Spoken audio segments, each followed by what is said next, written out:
Assalamualaikum warahmatullahi wabarakatuh. Good morning, good afternoon, and good evening. Depends on the situation the audience is our video podcast. And let me introducing our group. We are from the Chinese class, University Islam Indonesia, and the aim is want to talk about the cases of human rights violation in China. And we want to share some things we know in this group. And in this group, there are me, Firda Samia Rahman, and Dela, and of course, Neila. Okay, without any further ado, I give the place for Dela to explain about the history of this case. Dela, the time is yours. Thank you, Firda. So before we started, we we will discuss about the history of Uyghur in China. So the Uyghurs are descended from a Turkish clan that lives in Central Asia, especially in the Chinese province of Xinjiang. However, the history of the Uyghur ethnicity calls the area Uyghuristan or East Turkestan. Historically, the independent Uyghurs have lived in Uyghuristan for more than 2,000 years, but China claims that the area is historical heritage and therefore cannot be separated from China. Uyghurs believe historical facts show that China's claim is baseless and deliberately misinterpreted history in the interest of its territorial expansion.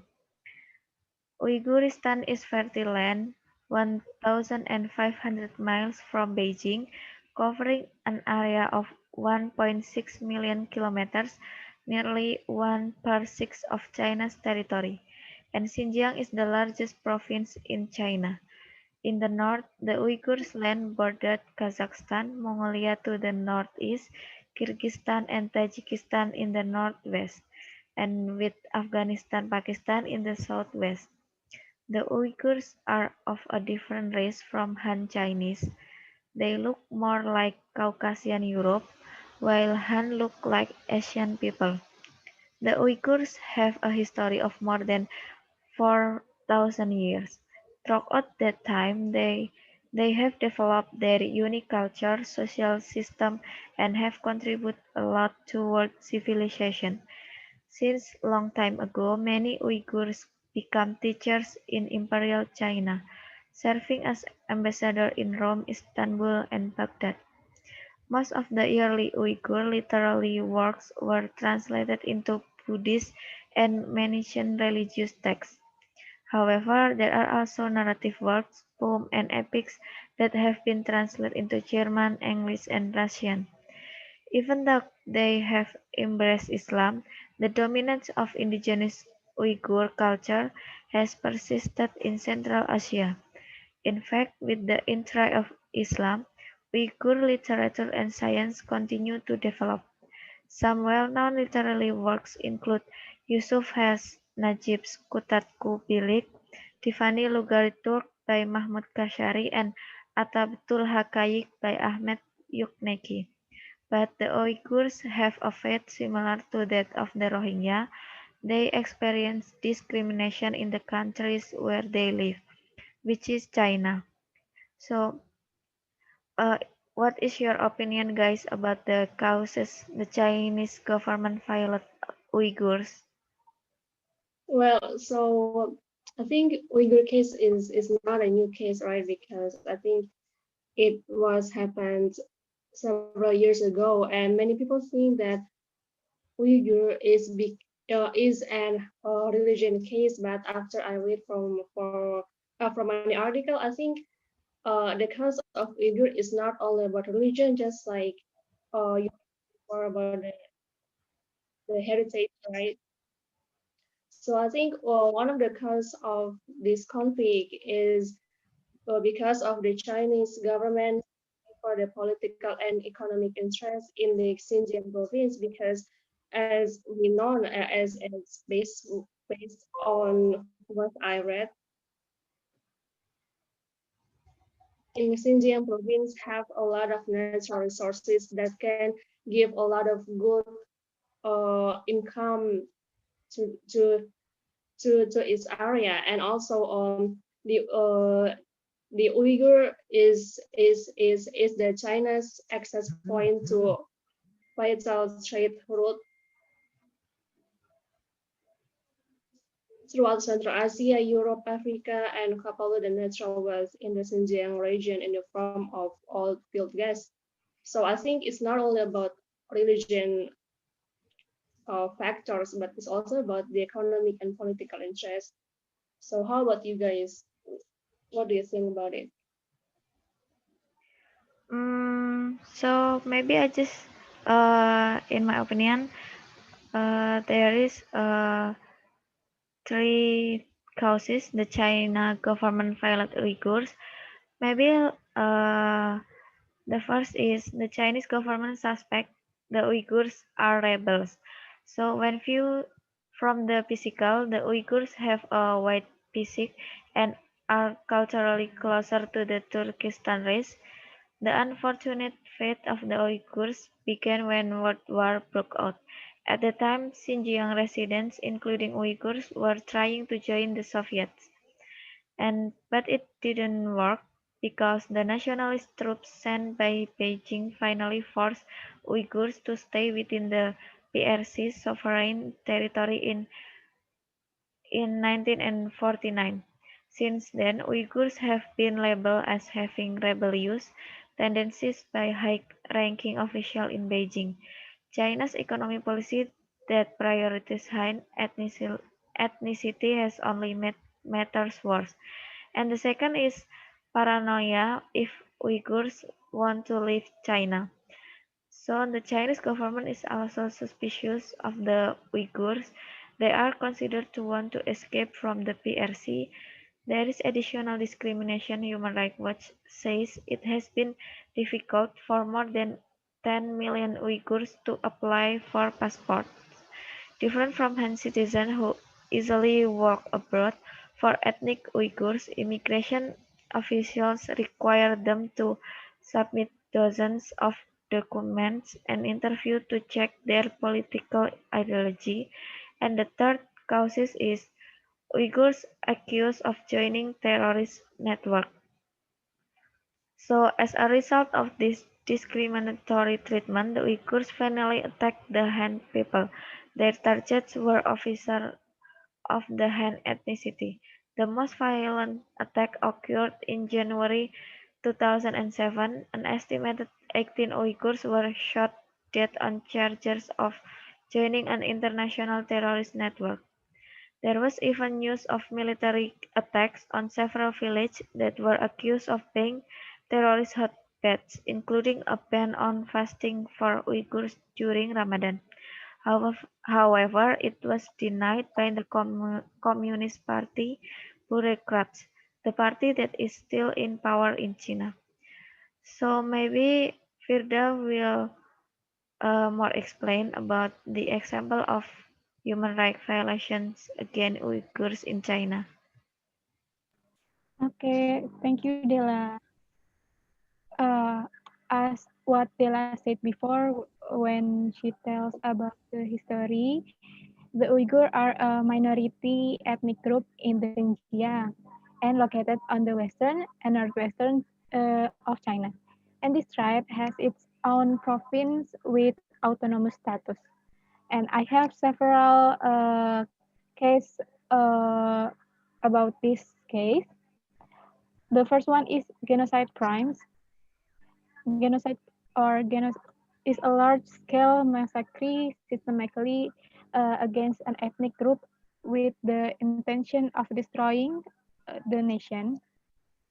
The Chinese government has committed human rights violations in Xinjiang, including violation of religious freedom, whereas reported by international newspaper that the Chinese government authorities prohibit ethnic Uyghur Muslim in Xinjiang from carrying out activities and obligation to worship according to their religion. Uyghur Muslims are also prohibited from performing rituals, religious service such as praying and fasting during the month of Ramadan, and mosques are heavily guarded by the CCP, government security forces. And Uyghur Muslims are also prohibited from entering mosques and praying. Even officials distribute food and drink to Uyghur Muslim home during the holy month of Ramadan. And forcing Uyghur Muslim to not to fast. However, the CCP government argued this is done to maintain security and stability for the country itself. And apart from freedom of religion, the Chinese government also committed other human rights violations, namely freedom of assembly and opinion, barriers to education, discrimination, and the death penalty for political prisoners. And apart from the mosques are heavily guarded, the existence of Islamic and Imam school is strictly controlled by the CCP government, and imams are required to stand on the side of the government in order to carry out the propaganda for Uyghur Muslim. And the discrimination in the economic aspect is also carried out by the Chinese government against ethnic Uyghur Muslims. Most Uyghur Muslims have difficulty getting jobs in their own place, and they often get harsh action in public service places where most Uyghur Muslims do not get strategic jobs if compared to the Han tribe. And the second one is war crimes. War crimes cover all violation and of the protection described by the laws of war, and also include failure to comply with the norms of combat procedure and rules, such as attacking a party that has raised the white flag, or conversely using the flag of peace as a tactic of war to deceive the opposing party before attacking, and the mistreatment of prisoners of war or civilians also constitute a war crime. Mass murder and genocide are sometimes considered war crimes, as I said before, that in China has a genocide to the Uyghur Muslim. And from the information I got on July 1 in 2002, the International Criminal Court based in The Hague, Netherlands, was created to try war crimes that occur or after the death. And several countries like United Nations, China, and Israel refuse or decline to participate in or allow these courts to crack down on their nationals. And the third is crime humanity. Crimes against humanity is a term in international law that refers to act of mass murder by torturing the bodies of people as a crime of assault against the other person. And the crimes against humanity as referred to in Article 7 of the Rome Statute are widespread or systematic attacks aimed directly at the civilian population with the aim of uh, like murder, extermination, slavery, freedom, persecution, rape, sexual slavery, forcing a person to become a prostitute, forcibly impregnating, carrying out forced sterilization, or other forms of sexual crimes, and also torture of group based on political reason, race, nationality, ethnically, culture, religion, gender as regulated in Article 3 of the ICC or any other reasons which are generally recognized as prohibited reason. And the last is crime aggression. Regarding the crime of aggression, there is no agreement on the definition or what criminal acts can be categorized as aggression. But given the insufficient time to discuss during the conference in Rome, and the suffering of Uyghur Muslim has intensified since the events of 9/11 in the United States.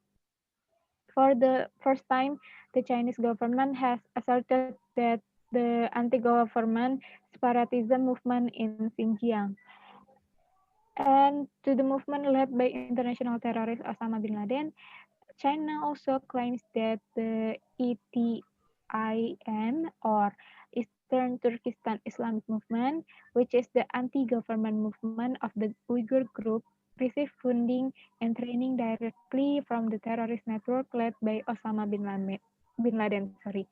And Xinjiang is also called the place where violence and terrorism attacks are most frequent in China. Uh, Maybe that's all. And so Naila and Dela, based on what I already explained, did you have any thoughts to tell to the audience? I think I have some standing point with you, Firda. Maybe Nela will add. Well, so as we know that there are so many discriminations toward Muslim Uyghur in China, and I think one of the point that makes China's government keep doing that thing because I found in the article says that China government has a four main principle that have that China government has four main principle where those principles have a higher position than its people, such as enforcement of the social path, enforcement of the democratic people, this dictatorship, leadership of China's Communist Party, enforcement of Marxist, Leninist, and Mao Zedong teaching. So therefore, the China government keep doing their discrimination toward China even until now. This issue has been a very this issue has got uh, a very lot of attention from the international world.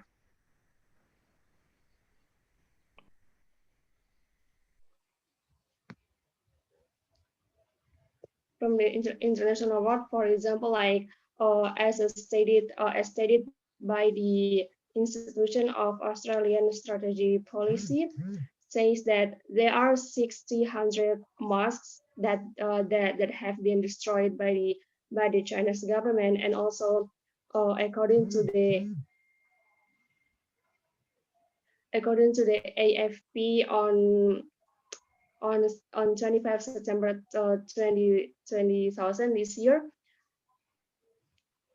there are more than 1 million Uyghur or 1 million Muslim Uyghur who can speak Turkish have been arrested in the camp in the Xinjiang. Even though as we know that in this situation, I mean in this COVID-19 situation, they are still get discriminations by the Chinese government. So I think it's such like yeah, whatever the reason is, this thing shouldn't be accepted, right? Do you agree with me? Yeah, Nila, of course. Yes, of course. So I think uh, we also important to discuss about the fate of the Uyghurs now. So, in my opinion, the China says millions of its workforce in Xinjiang have been retrained in a so-called re-education program. A new Chinese government report says that each year 1.3 million citizens undergo so-called vocational education between 2014 and 2019. The majority of those undergoing the program are Uyghur Muslims. So far, it is unclear how many of them were sent to specialist training centers. The United States refers to them as concentration camps. This latest, this latest report reveals the scale of effort Beijing is taking to change the mindset of minority groups in Xinjiang. China insists the training program aims to tackle poverty and eradicate religious extremism. What do you think about this, guys? Well, I just want to add a point that it's still relating to this current situation where, like I said before, there are a lot of mosques that have been destroyed by the Chinese government, but there's no courage. Uh, I mean, the other Muslim, the other religion worships didn't do not been destroyed. It's only Muslim worship place, which is mosque. I mean, like the Buddha and the Christianity workshop place are so safe that it is so bad, right? Yes, I think so. Okay, maybe that's all from us, guys. Yes, I think that's all from us. Okay, I hope that you guys, the audience, can understand of what we already explained before. And thank you so much. Wassalamualaikum warahmatullahi wabarakatuh. Waalaikumsalam. Thank you, guys. Thank you. Bye.